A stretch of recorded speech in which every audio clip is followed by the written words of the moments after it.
देखिए, तो इस क्वेश्चन में क्या दिया गया है कि two charges 2 microcoulomb and -2 microcoulomb are placed at points A and B 6 centimetre apart. ठीक है, देखिए डायग्राम बनाते हैं हम इसके लिए।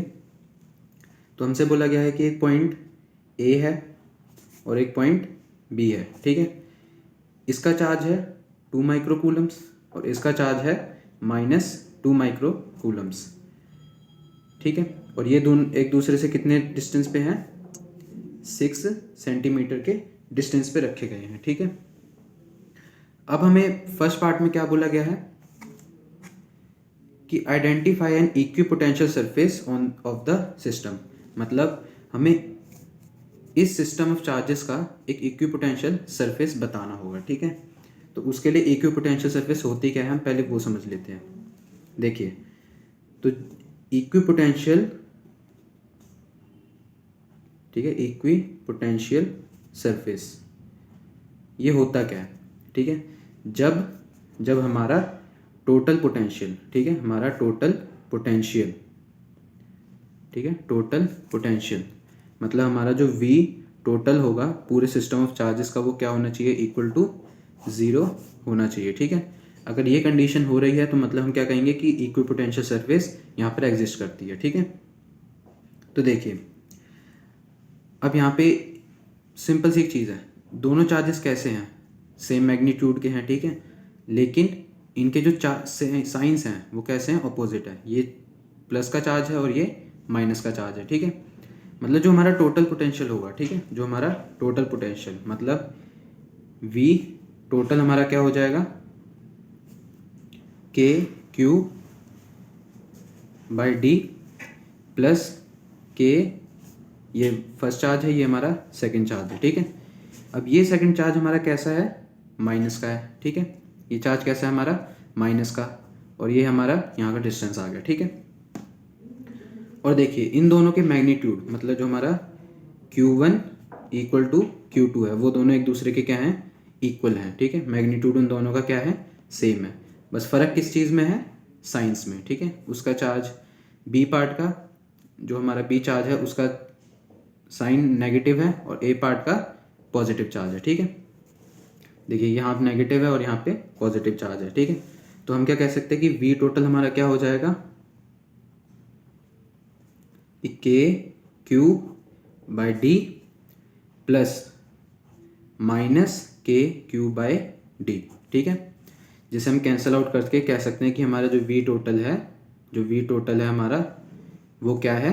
0 है। ठीक है, जो हमारा V टोटल है वो क्या हो गया?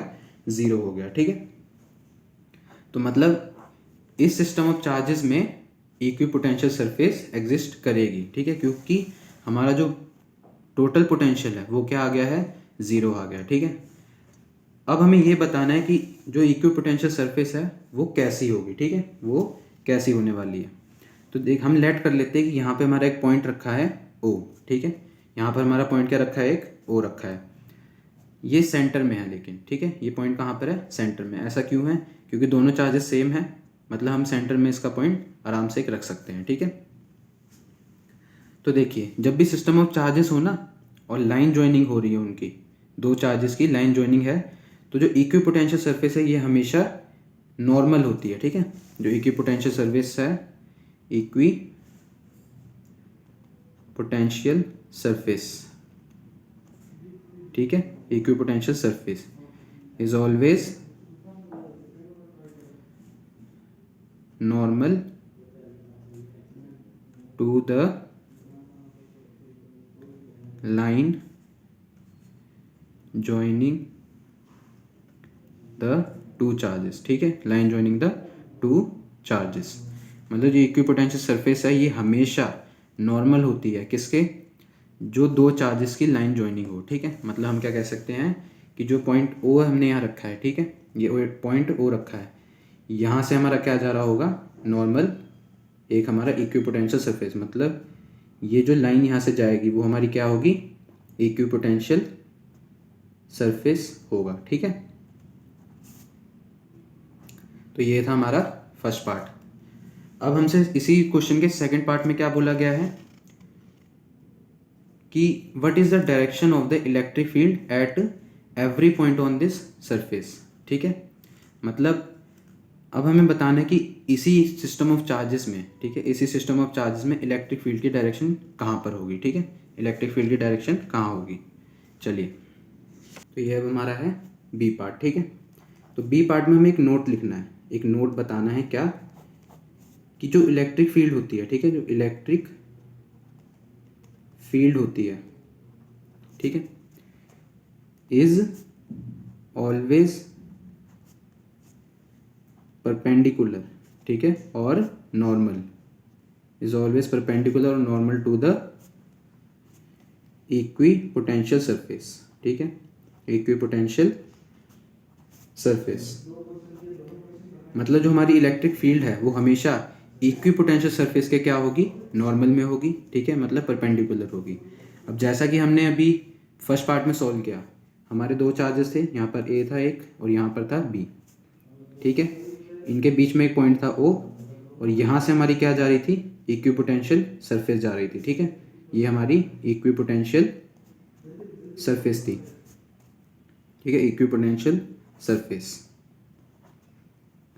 अब देखिए, ये जो इक्विपोटेंशियल सरफेस है, ठीक है, ये कैसी है, नॉर्मल है किसके, ए और बी की लाइन जॉइनिंग के, ठीक है, मतलब यहाँ से ये 90 डिग्री का एंगल बना रही है।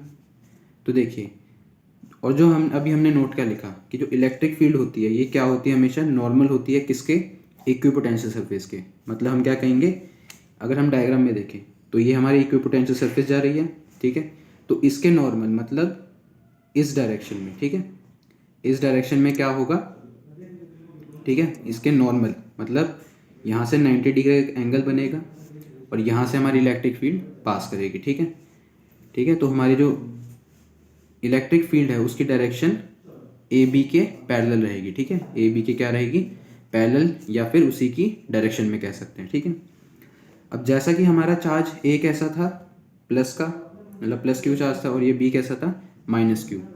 तो जैसा हम जानते हैं कि इलेक्ट्रिक फील्ड फिर कहाँ से पास करेगी, ए टू बी पास करेगी, मतलब इलेक्ट्रिक फील्ड की डायरेक्शन कैसी होगी, इस डायरेक्शन में होगी, ठीक है, मतलब वो ए से लेकर बी तक जाएगी, ठीक है।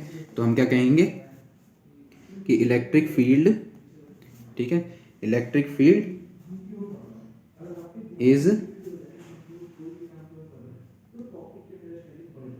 perpendicular to the equipotential, is perpendicular to the equipotential surface, ठीक है, surface that is its direction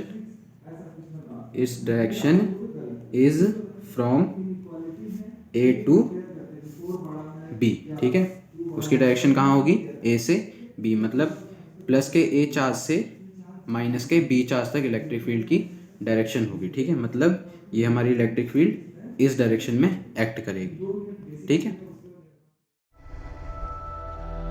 इससे आसान सॉल्यूशन और कहीं नहीं।